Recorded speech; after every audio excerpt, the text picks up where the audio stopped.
আমাদের পূর্ববর্তী বক্তারা যে কথা বলে গেছেন, আপনাদের পক্ষ থেকে আমি দুঃখিত।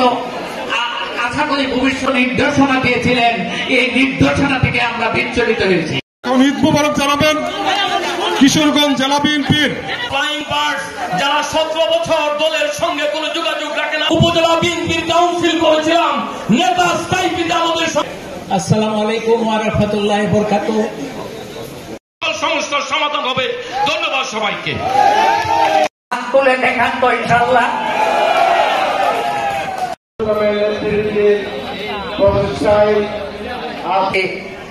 গরমের মধ্যে রোদের মধ্যে অনেক ধৈর্য ধরে আপনারা বসে রয়েছেন। উপজেলা বিএনপির কাউন্সিল করেছিলাম, নেতা স্থায়ীতে আমাদের। আসসালামু আলাইকুম ওয়া রাহমাতুল্লাহি ওয়া বারাকাতুহু। সমস্যার সমাধান হবে। ধন্যবাদ সবাইকে। মুক্তিযোদ্ধা গিয়াসউদ্দিন ভাই আছেন। মুক্তিযুদ্ধের পেট থেকে বাংলাদেশ হয়েছে। এখন বাংলাদেশকে অস্বীকার করলে তো মাকে অস্বীকার করা হয়। মাকে যে ছেলে অস্বীকার করে, আমার ছেলে ব্যারিস্টার, তার মাকে যদি অস্বীকার করে সে কি ভালো ছেলে?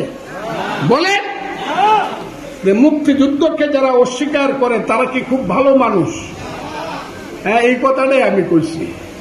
মুক্তিযুদ্ধ মাইনা আপনি ভোট চান, পাল্লা মার্কায় ভোট চান, ডালিম মার্কায় ভোট চান, ইসলামের কথা কইয়া ভোট চান, আহলে হাদিসের কথা বইলা ভোট চান, আপনি হেফাজতে ইসলামের কথা বইলা ভোট চান। মানুষ যদি আপনাকে ভোট দেয় ইসলামের কথা শুনে, আপনি দেশ চালান, আপনাকে আমি সেলিউট দিব। কিন্তু মুক্তিযুদ্ধ মানবেন না আপনি, আমি আপনাকে রাজাকার কমুই, আমি কমুই। এতে যত 30,000 বকা শুনতে হয় আমি শুনবো। মুক্তিযুদ্ধ আপনি মানবেন না, আমি বলবো আপনার পূর্বপুরুষ আলবদর এবং দালাল ছিল। এতে আমাকে যত বকা দেন দিবেন, কিন্তু আমি মুক্তিযুদ্ধ ছাড়তে পারবো না। কারণ আমার ডাইন দিক থেকে লাফ মাইরা গুলি খাইয়া পড়ে গেছে। মামা মারে তুমি দেখো, 1 মিনিট সে আর বাঁচে নাই।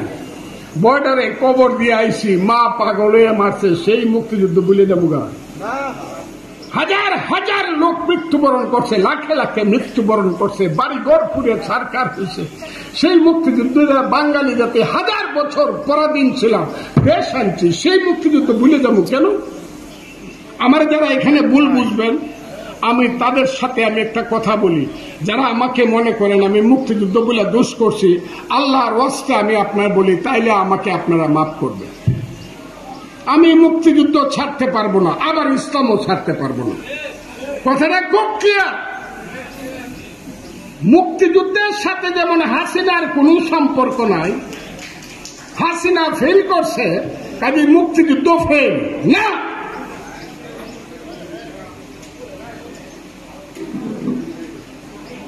এই কথা যারা মনে করে মুক্তিযুদ্ধকে তারা ছোট করে দেয়।